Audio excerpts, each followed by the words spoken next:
So the first thing I feel like we need to talk about and you need to know about cell structure that's in top of cell structure is magnification and resolution. You need to know the definitions of magnification and resolution. So what I've put down here is that magnification is the number of times larger an image appears compared with the size of the object. You just need to know this. And resolution is the ability to distinguish 2 points on an image. The higher the resolution, the sharper the image. The reason why I actually included that end bit there is because I have seen in some mark schemes when they ask, oh, what's the definition of resolution, and it's normally worth like 2 marks. Just saying the ability to distinguish between 2 points is gonna give you 1 out of 2 marks. What they want you to say is to say that, but also say that it also creates a sharper image.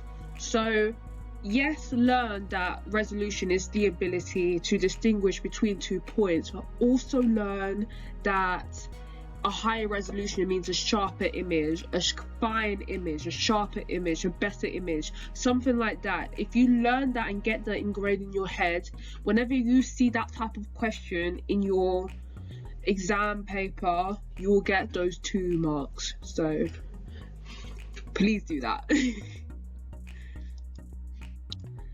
So now I'm going to be talking about light microscopes.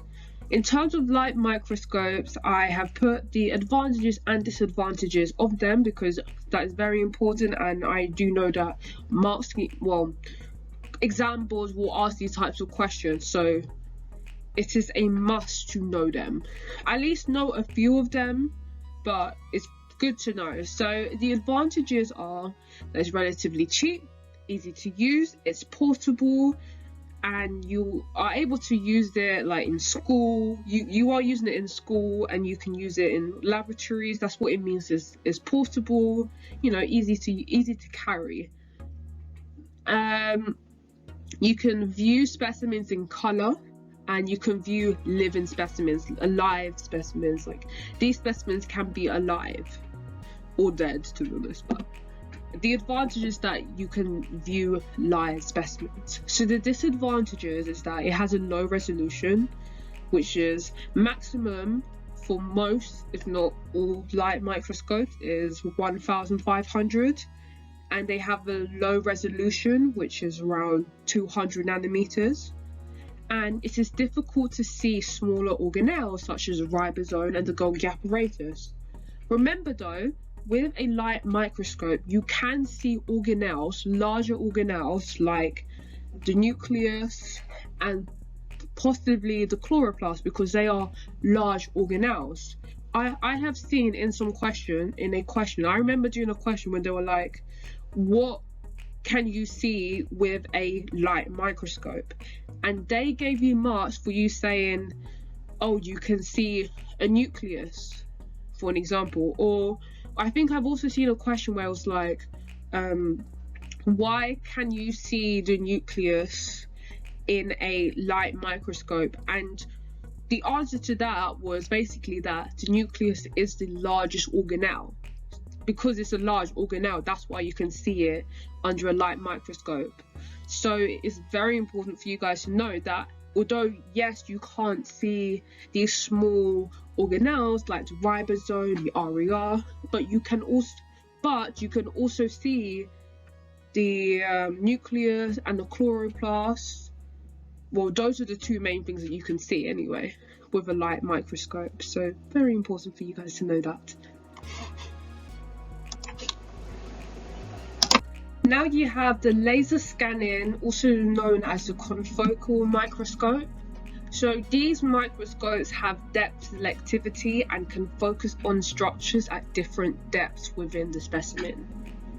And they use laser lights to scan an object point by point, and you can view living specimens, living cells in color. That's the main advantage of it. And sections can be made through the cell, either vertically or horizontally. Not really something that I would say you need to know, but nothing like learning more sort of stuff doesn't really hurt. So, and also a disadvantage is that its magnification and resolution is low compared to electron microscopes, which we will talk about next. Calculating magnification. So first thing you need to know is that the total magnification of a microscope is the magnification of the objective lens times by the magnification of the eyepiece lens. The eyepiece lens magnification is normally like times 10, and the objective lens vary depending on which objective lens you're using, so times 4, times 10, and times 40. And you basically just times those ones together. So if you have a times 4 objective lens with a times 10 eyepiece lens, it's going to equal to a total magnification of times 40. And then you also need to know about magnification is equal to image divided by actual size. So one way that I remember it is through this triangle, which is the I am. I always remember I am. Whenever I'm doing questions like that, I'm always drawing a triangle. I'm always like I am, and that's how I get through it. Now we are on electron microscopes. So that you guys can understand why electron microscopes have a higher resolution and magnification is mainly because electrons have a shorter wavelength than visible light, and I'm sure you guys will remember wavelength. Like wavelength, as soon as you hear wavelength, you should be thinking physics, because I'm sure we all did physics GCSE and we remember wavelengths, waves, and everything like that. Transverse waves, longitudinal waves. Okay, I'm gonna off topic a little bit, but the reason why electron microscopes have a higher resolution and magnification is because electrons have a shorter wavelength. So transmission electron microscopes, they can only view dead specimens because the specimens have to be dehydrated and stained with a metal salt, and they are put under a vacuum, electrons, and the electrons passes through the specimen. The reason why they are put under a vacuum is because you're using electrons. If you don't put it under a vacuum, then the electrons could the air particles or molecules could kind of like disrupt the electrons, and the electrons will just be like bouncing on the air molecules. That makes sense. But yeah, it has to be put under a vacuum. In terms, again, advantages and disadvantages, you need to know them. Advantages of an transmission electron microscope is that it has a high magnification of times 2 million, which is a lot.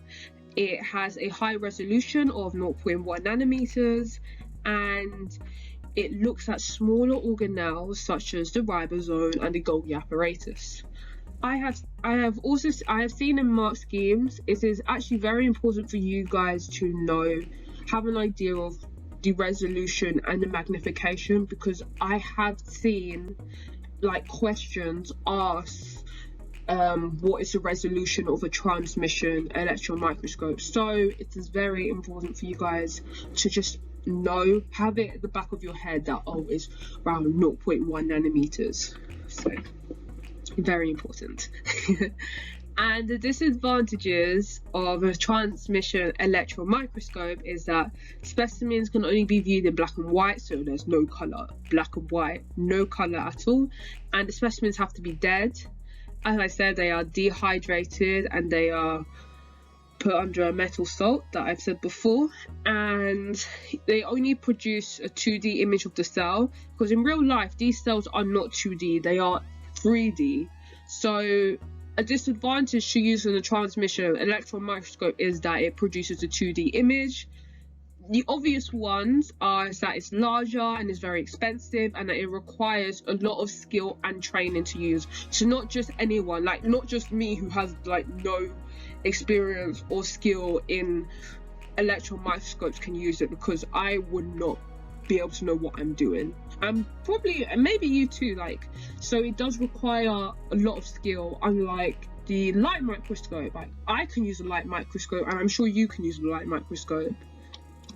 Scanning electron microscopes, the other electron microscope, SEM, whatever you like to call it, and it uses electrons to produce a 3D image of the outside surface of the cells. So SEM, scanning electron microscopes, are actually used to look at the surface structure of the cell in more detail, and the electrons do not actually pass through the specimen, unlike the transmission electron microscope, but the secondary electrons, they bounce off the surface of the specimen. And as I said, for the transmission electron microscopes, it is also put under a vacuum because you're using electrons, so gotta know that. As always, you need to know the advantages and disadvantages of a scanning electron microscope. And advantage is that high magnification. It's important for you guys to know the value, the number, which is times 200,000, and it has a high resolution of about 20 nanometers. And also something I didn't even include in the advantage is that it produces a 3D image, which I personally would say is an advantage. Yeah. And disadvantages is that you can only view dead specimens, and it's larger, very expensive, and it requires skill and training. So I can't do it because I have no skill or training. and maybe you as well. So quite a lot of skills and training. Yeah. So you need to know how to convert units. As you need to know, you need to know this. So from meters to, when you're going from meters all the way down to nanometers, so meters to millimeters to micrometers to nanometers, you are basically timesing by 1,000. But when you are doing nanometers to micrometers to millimeters to meters, that's when you are dividing by 1,000. Yeah. And also I do know that you can also use like standard form in meters. So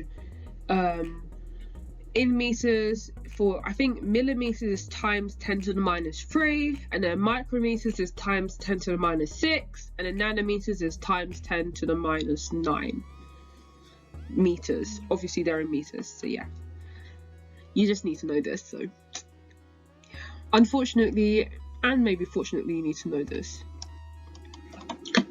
Using a light microscope, I feel like it's important for you guys to have an understanding of how to actually use it, because you may be asked a question on how can student A make a microscope, use a microscope, for an example. So I feel like it is important for you guys to know, have an idea or understand how you use it. And I'm sure you guys have used it in school, so should not be too hard, hopefully anyway. So the specimen on the slide is placed on the stage, and use clips on the stage to just hold the slide down and just to keep it in position. Then you use the lowest power objective lens, which provides a larger field of view, and you adjust the coarse focus knob while looking through the eyepiece, so that you can get a clearer image and so that everything's in focus. And I kind of added an extra sort of thing, but you may also adjust the iris diaphragm for optimum light. Making slides. Another important thing that I feel like you should know as well. So you take a thin slice of the specimen and place it onto a clean microscope slide, and you add a drop of water or stain onto the specimen. Then you use a clean cover slip and lower it slowly and gently down at an angle. So you're not like lowering it like this. You're like, I'm not sure if you can see, but you're like this, aren't you? You're lowering it down like this. And yeah, you lower it down on the specimen. And also be careful, like try not, make sure that there's no air bubbles in there. Another thing I found actually very interesting that I also got is that you can also put like a drop of stain on the side of a slide next to the cover slip and draw the stain under the cover slip by placing a piece of filter paper next to it, which I found very interesting. So, and I have read that I think I have like seen that or read that in some websites and some stuff. I think I have, but yeah, interesting thing to know. Stains. So there are different types of stains. So aseptic or I'm not sure if I'm saying that right. So that binds to DNA and stains chromosomes dark red. And I'm just gonna say bullet point 2 because I don't want to say it.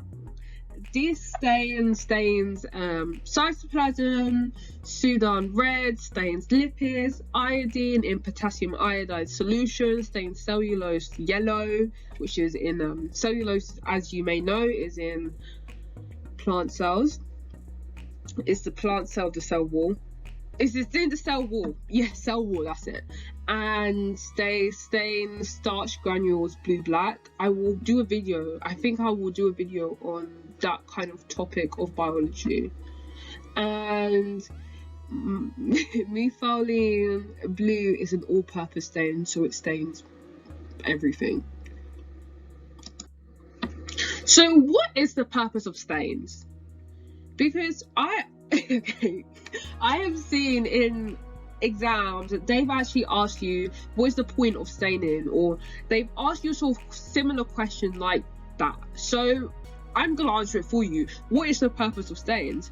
So since most cells are colorless, stains add a contrast. And stains that bind to different cell structures help to identify the cell structure easily. And this is also known as differential staining. So that is the main purpose of stains. That's why you stain cells. So very important for you guys to know. Using an eyepiece graticule. So microscope eyepiece are fitted with a graticule. They are normally fitted with a graticule, and we use the eyepiece graticule and the stage micrometer, also known as the stage graticule, to measure the eyepiece unit. So a stage graticule / micrometer is used to calibrate the eyepiece graticule. You place a stage graticule onto the microscope stage and use the lowest power objective lens. This is all about how to calibrate the eyepiece, because I feel like this is so important, because I actually used to not be able to understand it. Like when my teacher was teaching me this, I generally did not understand it, and I'm gonna be honest with you. So very important. So first thing you do is you place a stage graticule onto the microscope slide and use the lowest power objective lens, which is normally the ×4. So when you are using the ×4 power objective lens, you have to be aware that the total magnification is ×40, as I have said in my previous slides that, you know, the eyepiece magnification is ×10, so ×4 times by 10 is ×40. And then you have to align the eyepiece graticule with the stage graticule. And remember that the stage graticule is 1 millimeter long, which is the same as equivalent to 1000 micrometers, and it is divided into 100 divisions, so each division is equal to 10 micrometers. And then you have to count how many eyepiece graticule divisions corresponds to a set number of stage graticules, and then you have to calculate one eyepiece unit. So how do you do it? So let's say, for an example, 40 eyepiece graticule divisions is equal to 1000 micrometers on the stage micrometer. then that means that 40 is equal to 1,000 micrometers. So to find one eyepiece graticule division, you basically do 1,000 divided by 40, and that will give you one eyepiece one eyepiece unit is equal to 25 micrometers.